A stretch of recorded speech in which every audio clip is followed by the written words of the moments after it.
देखें कोई भी एग्जाम होता है, कोई भी एग्जाम होता है, वहाँ पर सदैव अगर एग्जाम है तो वहाँ पर 100% विद्यार्थी मौजूद होते हैं। कोई भी परीक्षा हो, कोई भी चुनाव होता है तो वहाँ पर 100% लोग मौजूद होते हैं। अच्छा, हम एक जो है कि परीक्षा की बात करते हैं, है ना। और परीक्षा में कह रहा है कि एक कक्षा में कुछ लोग हैं और उसमें हिंदी का जब टेस्ट होता है, हिंदी का जब टेस्ट होता है तो 60% लोग जो है कि पास हो जाते हैं, 60% लोग पास हो जाते हैं। और जब अंग्रेजी का टेस्ट होता है या संस्कृत का टेस्ट होता है तो कहते हैं कि 50% लोग पास हो जाते हैं। तो ऐसी दशा में सवाल कहता है कि दोनों में कुल कितने परसेंट पास हुए, दोनों में कुल कितने परसेंट पास हुए। प्रश्न ये कहता है। क्या हुआ? हाँ, तो यहाँ आओ बेटवा, कुछ भी नहीं है, ये आदत की बात है। बैठो आकर के, यहाँ बैठ जाओ, जब जगह है बैठ जाओ आकर के, कष्ट ना सहो। देखो फीस देते हो, बढ़िया अच्छे से बैठो जो है कि, है ना। जगह खाली है, जब जगह ना होती तो अलग बात रहती। दिनेश के पास बैठ जाओ, वो जाना था अकेले, जब कहो स्वाद से पढ़ा था कहो तो दूसरा डिस्टर्ब कर दे आते हैं। जब हमको वो सोच में कहो को याद में रही तो ना, तो बगल वाला कुछ याद याद है। कहाँ याद करो, कहाँ याद करो, डिस्टर्बेंस बड़े। अकेला बैठना बड़ी अच्छी बात है, अकेले बैठो, जब मर्जी आए पढ़ना शुरू कर दो और जब मर्जी आए मोबाइल चलाना शुरू कर दो, जब मर्जी आए अपने मन में खो जाओ, है ना। अकेले रहना चाहिए सदैव। चले क्वेश्चन पर ध्यान दें। हिंदी में 60% पास हो रहे हैं और संस्कृत में 50% पास हो रहे हैं, तो दोनों में कितने परसेंट पास हो रहे हैं, प्रश्न ने ये कहा। तो देखिए एग्जाम होता है, हमने कहा 100% लोग होते हैं और 100% लोग होते हैं तो इसका मतलब जोड़ भी 100 होना चाहिए। यहाँ पर जो है कि 60% जो है कि हिंदी में पास हो रहे हैं, 50% जो है कि संस्कृत में पास हो रहे हैं, तो यहाँ पर तो जोड़ रहे हैं तो 110% हो रहा है, जबकि होना चाहिए 100%। जबकि होना चाहिए कितने परसेंट? 100%। तो इसका मतलब है कि 10% ज्यादा है। तो ये 10% कौन ज्यादा है? ये 10% वही हैं जो हिंदी में भी गिनती करवा रहे हैं और संस्कृत में भी गिनती करवा रहे हैं। गिनती एक जगह होनी चाहिए लेकिन करवा रहे हैं 2 जगह। तो दोनों जगहों वालों की बात जब करें तो जवाब हमारा रहेगा 10%। बात क्लियर हुई? कितना? 100 से जितना बढ़े उतना।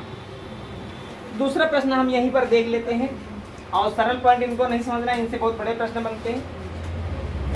प्रश्न कह रहा है कि एक परीक्षा हुई और परीक्षा में कह रहा है कि गणित में जो है कि 70% विद्यार्थी पास हुए, 70% विद्यार्थी पास हुए।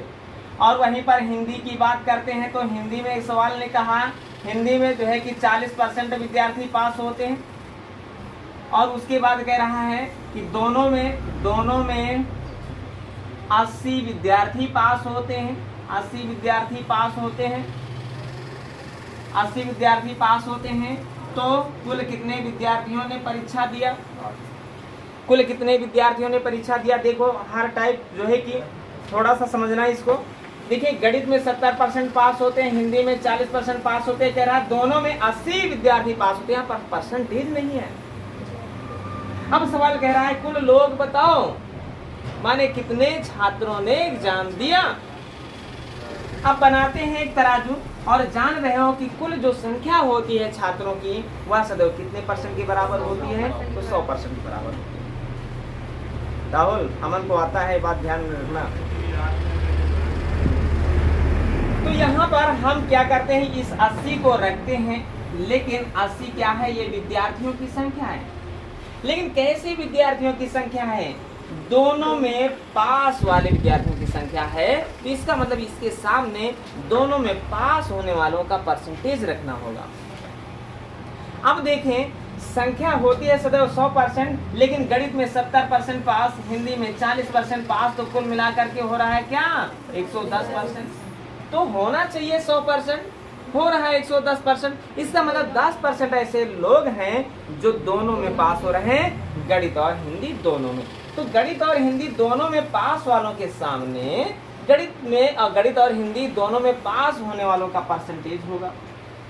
देखो परसेंटेज यहाँ पर है, तो परसेंटेज के नीचे जब परसेंटेज रखोगे तो संख्या के नीचे संख्या आएगी। सवाल ने कहा कुल विद्यार्थियों की संख्या बताओ, और कुल विद्यार्थियों की संख्या जानना है तो यहाँ पर 100 रखना है।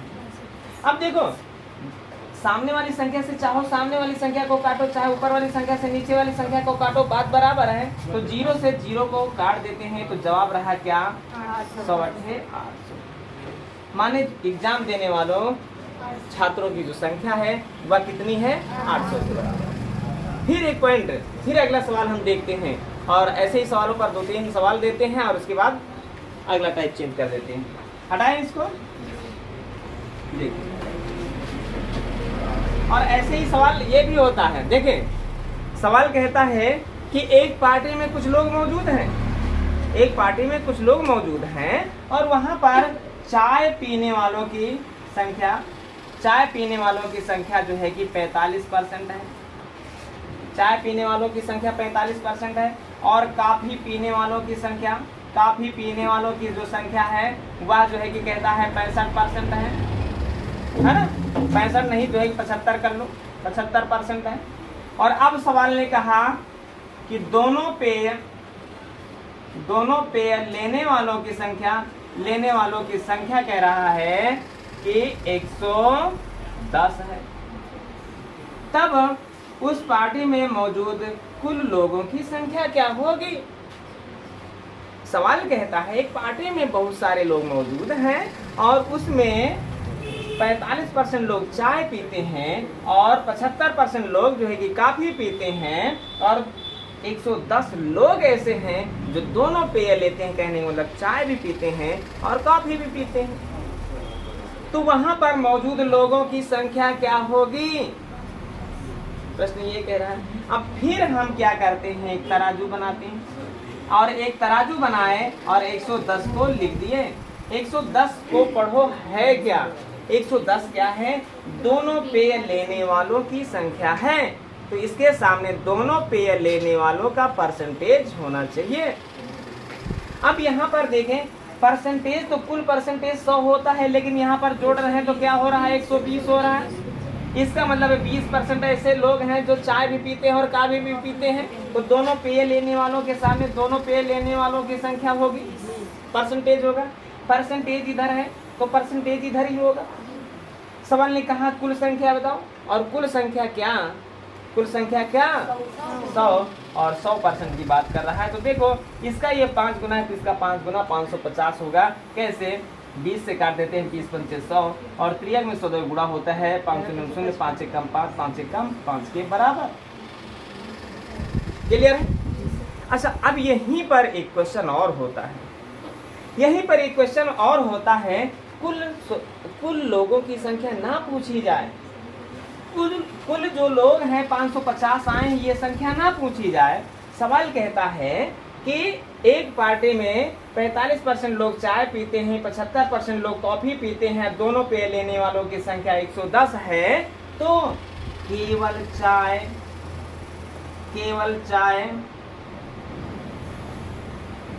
चाय पीने वालों की संख्या बताओ, केवल कॉफी पीने वालों की संख्या बताओ। ये दोनों के दोनों प्रश्न बहुत ही इंपॉर्टेंट हैं और कई बार एग्जाम में पूछे भी गए। अब ध्यान में रखना, पहले तो हम तराजू पर वही संख्या रखे जो रखते आए हैं 110, और 110 के सामने वही रखना है 110 दोनों पेय लेने वालों की संख्या है। तो दोनों पेय लेने वालों का परसेंटेज निकाल के रखना है। दोनों पेय लेने वालों का परसेंटेज 20 आया है भाई, 100% होना चाहिए, 120 हो रहा, मानिए 20% दोनों में इधर उधर है ना नाम गिना रहे हैं, इसका मतलब 20 रख देते हैं। अब देखिए, सवाल कह रहा है केवल चाय लेने वालों की संख्या बताओ, केवल चाय लेने वालों की संख्या बताना है। और अब देखते हैं यहाँ पर क्या होगा। देखिए, यहाँ पर प्रश्न क्या कहता है कि केवल चाय, आप चाहो तो गोला बना करके समझ लिया जाए। यह चाय वालों का गोला है, और यह जो है कि कॉफी वालों का गोला है, और यह दोनों वालों का गोला है। बात क्लियर हुई? बात क्लियर हुई? अब यहाँ पर ध्यान देना, दोनों पेय लेने वालों का परसेंटेज निकला है क्या? 20, तो दोनों में 20 रख देते हैं। और अब यहाँ पर क्या कह रहा है, ये चाय पीने वालों का गोला है और चाय पीने वालों का गोला 45% का है और 45 में कट गया इधर 20 तो बचा क्या 25। अगर सवाल कहता है कि केवल, और यहाँ पर संख्या थोड़ा चेंज कर लो, यहाँ पर 120 कर लो या 120 नहीं 240 कर लो, है ना, 240 कर लो, ठीक है 240, दोनों पे लेने वालों की संख्या 240। अब देखें क्वेश्चन पर ध्यान देना, यहाँ पर चाय पीने वालों की संख्या कही जाए तो 45 है, पूरे चाय को हम मिलाएंगे, लेकिन केवल चाय पीने वालों की संख्या तो 25। ये काफी का गोला है और काफी का गोला 75 का है और 75% का ये पूरा गोला है और 75% में 20% इधर ये कटा तो बोलो क्या बचा 55%। तो अगर कहा जाए केवल काफी पीने वालों का परसेंटेज बताओ तो 55, केवल चाय पीने वालों का परसेंटेज बताओ तो, और ये आता है कैसे है, ये गोला नहीं भी बनाना पड़ेगा, ध्यान देना। ये बात क्लियर हो गई है यहाँ से कि 20% ऐसे लोग हैं जो दोनों पेय लेते हैं और इस तरह से तराजू पर रख दिए। केवल चाय की बात करें, केवल चाय की बात करें तो चाय से 20 घटा दो और केवल काफी की बात करें तो काफी से 20 घटा दो, केवल वाला पॉइंट हमें मिल जाएगा। अब कहता है केवल चाय तो 45 से 20 घटाएंगे 25 हो जाएगा और यहाँ पर, और 75 से 20 घटाएंगे तो 55 हो जाएगा। देखो 20 से काटोगे इसको 0 0 और 2 कम 2 4 12 हो गया। 12 का 25 से गुणा करोगे तो 25 का मतलब है केवल चाय पीने वालों की संख्या आएगी।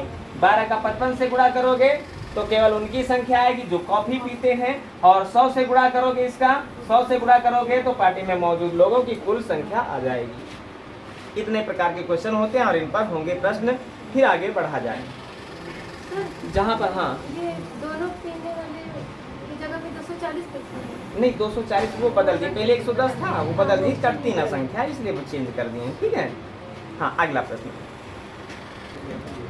देखिए, सवाल कह रहा है कि एक परीक्षा में 70% लड़के पास होते हैं, एक परीक्षा में 70% लड़के पास होते हैं, 75 78, अच्छा एक परीक्षा में 78% लड़के पास होते हैं और फेल वाले लड़कों की जो संख्या है वो 110 है, तो सम्मिलित कुल छात्र कितने, यही तो बात हुई है। चलें अब देखें भाई, 100% छात्र होते हैं ये बात सभी को पता है, 100% कुल छात्र होते हैं ये बात सभी को पता है, और इसमें पास और फेल दो ही प्रकार के लोग हैं, कुछ लोग पास हुए हैं तो कुछ लोग फेल हुए हैं। अच्छा अगर कह देते हैं कि 20% लोग पास हुए तो फेल वालों की संख्या बताओ 80%, अगर 30% पास हुए तो फेल वाले, कहने मतलब है पास और फेल दोनों का योग 100 होना चाहिए। तो ये कह रहा है 78 तो कह रहा है 78% पास हुए हैं, तो क्लियर है कि ये 22% पास हुए हैं और फेल हुए हैं, है ना। ये बात अपने मन में समझ लिया करो, चित्र बनाने की जरूरत नहीं है। तराजू हम लगाते हैं और तराजू पे रखते क्या है, 110 लोग, 110 है तो है 110 छात्र फेल हुए, तो ये 110 क्या है, फेल छात्रों की संख्या है, तो इसके सामने फेल छात्रों का परसेंटेज होगा कि पास छात्रों का परसेंटेज होगा भाई, ये फेल की संख्या तो फेल वालों का परसेंटेज होगा 23। बात क्लियर है। अगर क्वेश्चन कहता है, सुनो क्वेश्चन कहता है भाई प्रश्न है, कैसा भी प्रश्न हो सकता है, प्रश्न ये भी कह सकता है कि पास वालों की संख्या बताओ, तो यहाँ पर 78 रख दूं, पास वालों की संख्या फेल वालों से कितना अधिक है तो अंतर रखना है, फेल वालों की संख्या पास वालों की संख्या से कितना कम है, कम या अधिक की बात करें तो हमें अंतर रखना है। लेकिन यहाँ तो कहा नहीं, एग्जाम देने वालों के कुल संख्या बताओ, और कुल संख्या सदैव कितनी होती है, 100 होती है। अब देखें 22 के सामने 110 है तो 22 से 110 को काटेंगे, 22 पंचे 110 और त्रियक में गुणा होगा तो 100 पंजे कितना होगा, 500 होगा, तो जवाब हमारा रहा कितने के बराबर, 700 के बराबर। बोलो इस प्रश्न में कहाँ पर क्या कठिन था, शांति आ गया, अब आया कि नहीं आया, आ गया। चलें अगला प्रश्न हल करते हैं। चलें देखें क्वेश्चन देखें, कह रहा है एक छात्रावास में 800 लड़के रहते हैं, है ना, 800 लड़के कुल रहते हैं, ये तो कह रहा है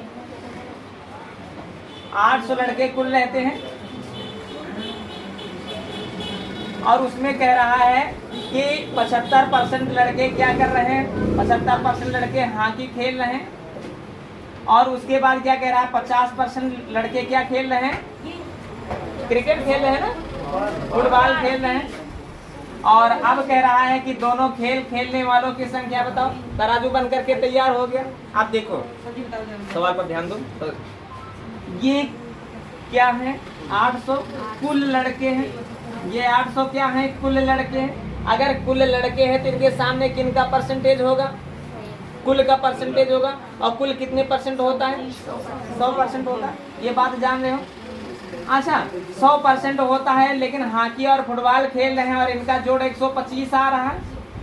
इसका मतलब लोग होने चाहिए, 100% आ रहा है 125, इसका मतलब 25% ऐसे लोग हैं जो हॉकी और फुटबॉल खेल रहे हैं, है ना।